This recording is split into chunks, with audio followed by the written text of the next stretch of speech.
Simplify the expression a to the 6/5 multiplied by a to the 3/2. First, let's begin by reviewing the product of powers with the same base property, because we have the same base here, a, in both cases.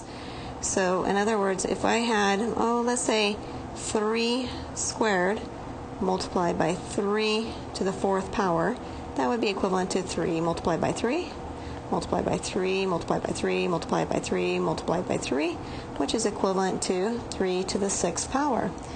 But using the product of powers property, I could have simplified this by summing my exponents. So it would be 3 to the 2nd plus 4th power, so 3 to the 6th power. So in the case above, I have a to the 6/5 multiplied by a to the 3/2. I have the same base of a, so I can add my exponents. So I have 6/5 plus 3/2. I need a common denominator, so I would have a to the 12/10 plus 15/10, which is equivalent to a to the 27/10. Simplify the expression of the quotient of b to the 7/9 power to b to the 8/3 power. First, let's review the quotient of powers with the same base property. Let's say I have 5 cubed over 5 squared. I have the quotient here of the same base of 5. When I have the quotient with the same base, I can write it in the long form of 5 multiplied by 5 multiplied by 5 over 5 multiplied by 5, and of course multiplied by 1.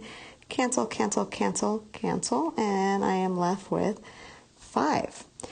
Or, using the property of quotients of powers with the same base, I could have taken the difference of my exponents. In other words, 5 cubed minus 2.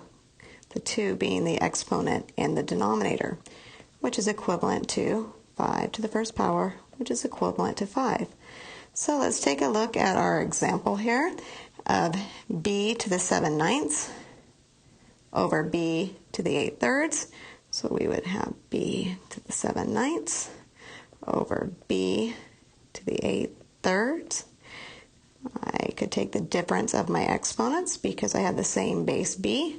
So I have 7/9 minus 8/3, which is equivalent to b to the 7/9 minus 24/9, which is equivalent to b to the negative 17/9. However, if the question was asking to leave it using only positive exponents, I would bring that downstairs and make it 1 over b to the 17/9 as my final answer. Evaluate the exponential expression 3 to the 1/2 power raised to the 4/3 power. Round your answer to the nearest thousandth if necessary, then determine whether the answer is rational or irrational. Well, first let's begin by reviewing the power to power property. In other words, let's say I have 2 to the 3rd power, and I want to square that entire 2 to the 3rds. So that would be equivalent in long form to 2 multiplied by 2 multiplied by 2.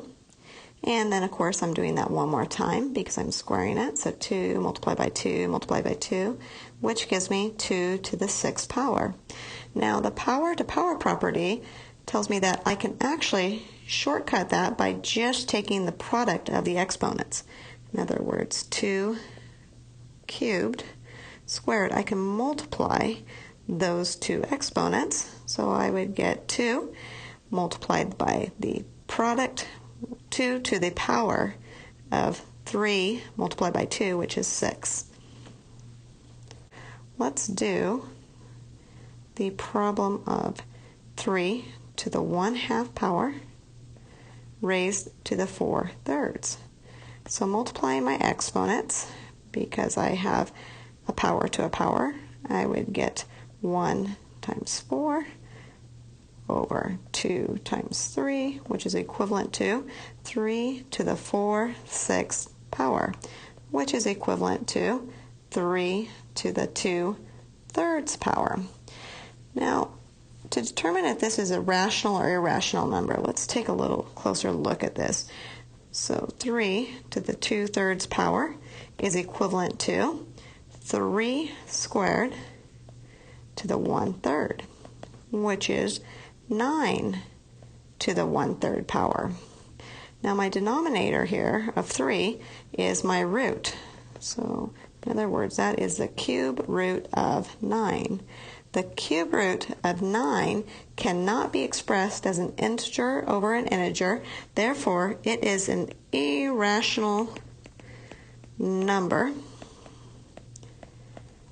And its approximate value is equivalent, I'm going to use the approximate sign here, of 2.08.